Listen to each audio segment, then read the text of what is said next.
네, 반갑습니다. 허브경제TV입니다. 저희가 이제 원래 허브증권 방송에서 홈페이지 리뉴얼도 하고 이제 사명을 허브경제TV로 바꿨습니다. 참고해 주시고 이번 시간에 같이 볼 종목은 부강약품입니다. 종목 코드 번호 003000인데 일단 뭐 시장 얘기를 잠깐 먼저 드리면 시장이 지금 5거래일 연속 지금 계속 밀리고 있거든요. 아무래도 이제 뭐 미국의 경기 부양책이 어떻게 되네 마네 하는 이슈가 아무래도 우리나라 시장에 강한 영향을 미치고 있지 않나 이렇게 좀 판단이 됩니다. 하지만 시장은 어차피 위를 보고 있고 글로벌 증시야 뭐 예전에는 사실 우리나라가 미국 시장을 엄청 많이 따라가긴 했지만 지금은 조금은 독립적인 흐름을 또 보일 때가 있습니다. 그렇기 때문에 너무 낙담하지 마시고 주식시장은 어차피 상승과 조정을 반복하면서 올라가기 때문에 좋은 기회다라고 보시면 되실 것 같습니다. 일단 부강약품 같은 경우에는 저번 시간에 말씀드렸던 게 이제 임상이 이제 10월 달에 나오기로 되어 있었는데 내년 이제 내년 1월로 바뀌었죠? 이게 내년 1월로 그러면서 이제 좀 실망 매물들이 계속 출회가 되고 있는 상황이다. 이렇게 좀 보시면 될 것 같습니다. 그러면서 뭐 치료제뿐만 아니라 사실 물론 이거 개별적인 단기적인 변동성을 일으킬 수 있는 악재라고 하면 악재죠, 사실. 있었지만 뭐 일단 시장이 빠지는 분위기에서 같이 밀리는 거기 때문에 어느 정도 희석 효과는 좀 있다고 보여집니다.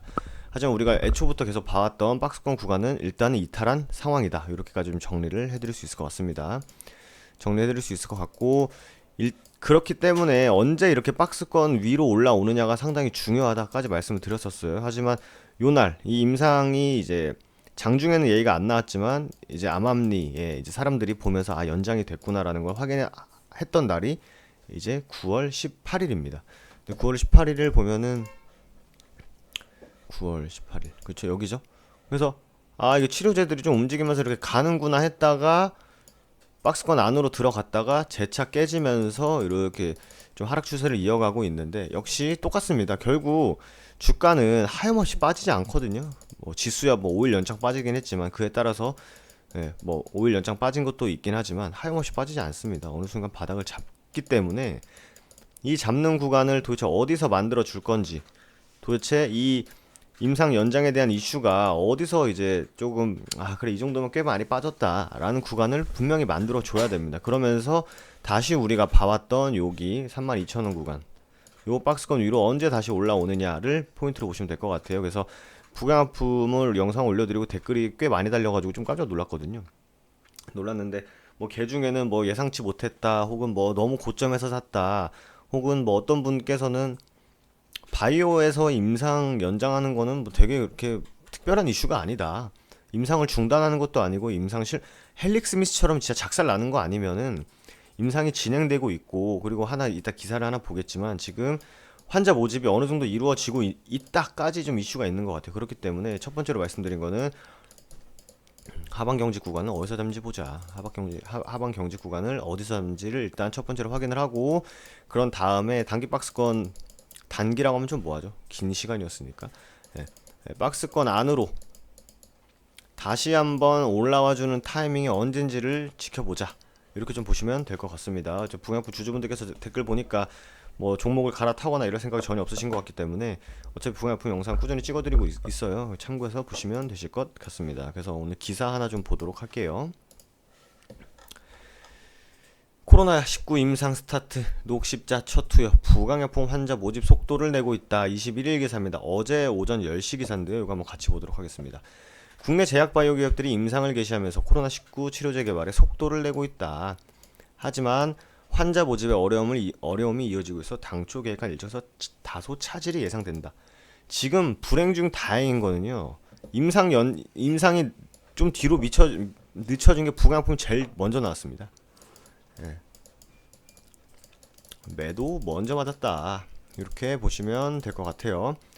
그리고 이제 해외로 눈을 돌리는 이유에 대해서 말씀드렸었죠. 이제 환자 모집 우리나라가 어느 정도 좀 방역을 잘 하고 다른 국가에 비해서는 상대적으로 잘 막고 있기 때문에 오늘 기준인가요? 어제 기준으로 미국 사망자가 20만 명이 넘었습니다.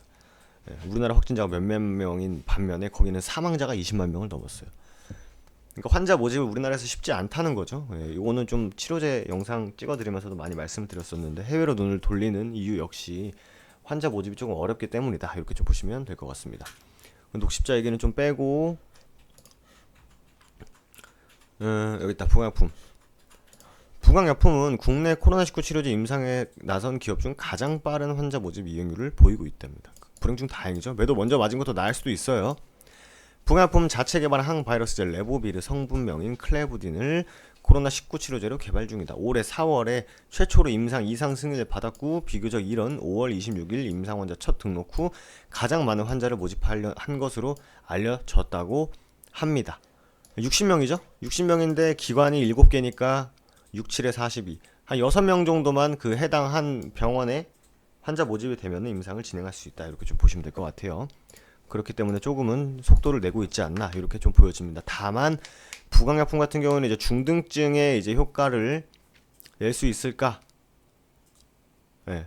에 대한 이슈가 있기 때문에 몸이 많이 아프신 분들이 굳이 내가 임상을 가야 돼? 지금 나 빨리 치료받기도 벅차 죽겠는데 내가 지금 임상을 받아야 되나? 뭐 이런 이슈가 있기 때문에 조금 환자 모집이 힘들었지만 그래도 다행히 비교적 이른 5월에 임상 환자 첫 등록 후 가장 많은 환자를 모집한 것으로 알려졌다라는 거는 말씀드린 대로 좀 불행 중 다행이다 이렇게 좀 보시면 될 것 같습니다.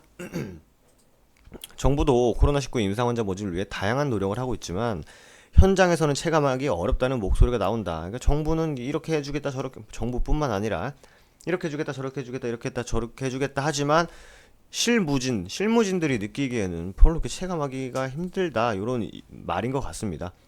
정부는 감염병 대응을 위해서 질본을 질청으로 승격시키고 환자 확보가 용이한 감염병 전담병원 컨소시엄을 구성했지만 환자 모집은 여전히 어렵다 이렇게 좀 볼 수 있을 것 같습니다. 그래서 이거죠. 결국 사태가 안정되면서 환자 수가 줄며 임상이 진행하기 쉽지 않은 상황. 이게 사실 약간 좀 애매한 게 그 뭐죠? 사태가 안정되면은 좋죠 물론. 제발 더 이상 마스크 좀 안 쓰고 싶고, 네? 코로나 걸리네 마네 하는 거, 집 밖에 안 나가는 거 좀 나가서 좀 놀고 싶고 하는데, 또 주가를 생각하면은 이게 빨리 환자들이 임상에 투입이 돼가지고 하기엔, 그래서 말을 하기가 좀 조심스러운 부분이 없지 않아 있어요. 이 코로나 치료제 관련주들 보면은. 사태가 안정되면서 환자 수가 줄면 임상이 쉽지 않은 상황. 하지만 그나마 가장 많은 환자를 모집했다는 것. 그래서 이 부강약품의 마지막 희망을 걸어볼 수 있는 물론 마지막은 아니죠. 왜냐면 2021년 코스닥 상장할 수 있는 자회사 콘테라파마의 상장 이슈도 있고 그리고 이 기업 자체가 물론 상승 자체는 코로나로 인해서 올라왔지만 뭐 기업도 어느 정도 튼튼하고 돈도 잘 벌고 돈 벌 줄도 알고 뭐 머리도 잘 써서 돈 버는 기업이기 때문에 뭐 당장 캔들 하나하나의 이슈를 보면은 약간 뭐 가슴 아픈 상황이 5일 연속 음봉을 맞고 있지만 아직 내년 1월까지의 연장이지만 아직 임상이 중단된 게 아니라는 점 1월까지로 연장이 됐지만 임상 실패가 아니라는 점 1월까지 연장됐지만 환자 모집에 그나마 가장 빠르다는 점 이렇게 좀 보시면 될 것 같아요. 그래서 저번 영상에도 말씀드렸지만 12월에 신풍제약 결국 1월에 부강약품 4월에 일양약품이거든요. 결국 한 달 차이에요.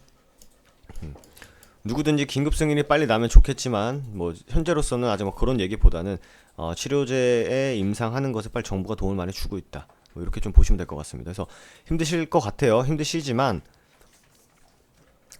그래도 제 영상을 오래 보신 분들은 상투를 잡을 이유는 사실 없었거든요, 여러분들.